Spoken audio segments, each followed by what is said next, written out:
the wearing of the headscarf for the women. This seems to have become so major, a major aggravation. Why should women who want to wear a veil, why should this have been such a source of aggravation today? Why is that? I don't understand it.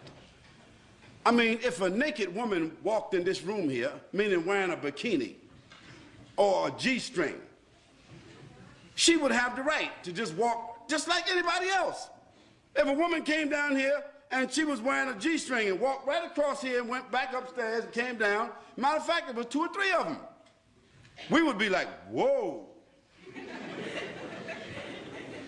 What's going on here? But we couldn't say anything because it is accepted in the society for a woman to wear this in public. And there are some beaches in this country and some places in this country where you got some people call themselves naturalists. You know what they are.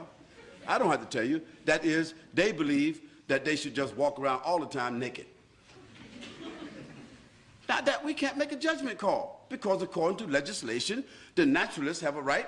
There's a man that was running across the whole UK for 3 months. Can you imagine that? 3 months with nothing but a hat and a pair of boots on. I mean, he's running, can you imagine a man running through a village? Nothing but a hat and a pair of boots on. Because he's a naturalist and these are his constitutional rights. And for 3 months, nobody could say anything about it. Well, I say that in a society where people are allowed to express themselves that way, why should there be a problem about Muslim women, whether in the schools or otherwise, choosing the preference to cover their heads or to cover their bodies with loose garments? Why should there be such an uproar? Why is there the need for the media to assault and say Muslims want to take over our society and Muslims want to impose their values upon us and so forth? Well, I want to remind them that until 15 or 20 years ago, the nuns in the church, in the Catholic Church, they had to wear it. Is it right or wrong? And just recently, the Catholic Church has relaxed the uniform codes of the nuns where they can show a little cleavage. They can now wear a little bit, you know, put the cross right there in the middle. They don't have to wear a headpiece anymore, and they can show a little bit of thigh. Well, that's their right.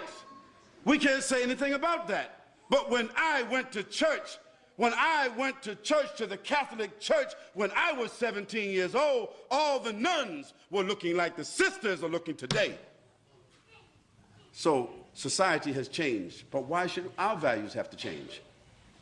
Those Muslim ladies who want to wear the full scarf and want to wear loose clothing, they're doing so because God said so, not because their husband said so, not because they're Arabs or Indonesians or Malaysians or Africans. No, they're doing it because God says so. So if our religion, which is the same religion of Moses and Abraham and David and Solomon and Jesus and John the Baptist, if we have the same religion as all of those prophets, and we are all monotheistic people basically, Christians and Jews and Muslims, taking our sources from the same, taking our scripture from the same sources, and we can see in the history of our religions that women dress this way consistently, then why is it an aberration because our women want to wear that today?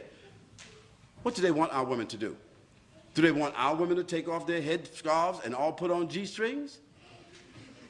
Would that be sad? Or now y'all all the same, now it's okay. No, we say it's not okay.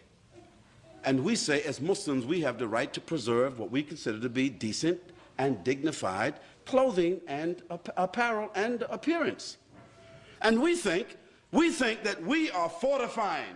We think that we are making a good moral contribution. We think that we are doing something that will support the morals, the principles and the status of women in this society. We say that's what we think we're doing. And do we have the constitutional right to make what we consider to be a moral contribution to the fiber of this society based upon our religion? Of course we do. And we don't have to apologize. And if somebody wants to know, if we are unable to explain, we do not have to explain. But what we should do is, the people of the media, or the people of government who feel that they don't understand what's going on, we should send them to people who are qualified to expound upon this issue in a dignified, educated way, so that people would not think somehow or another that all these women who are wearing these scarves got an AK-47 underneath their scarves, or they got a bomb, they coming inside somewhere with a bomb. You know, stereotypes. But the issue is, we Muslims, the Muslim ladies in particular, you do not have to explain to anybody why you are dressed the way you are dressing. Just like others who are undressed do not have to explain to anybody why they are undressed.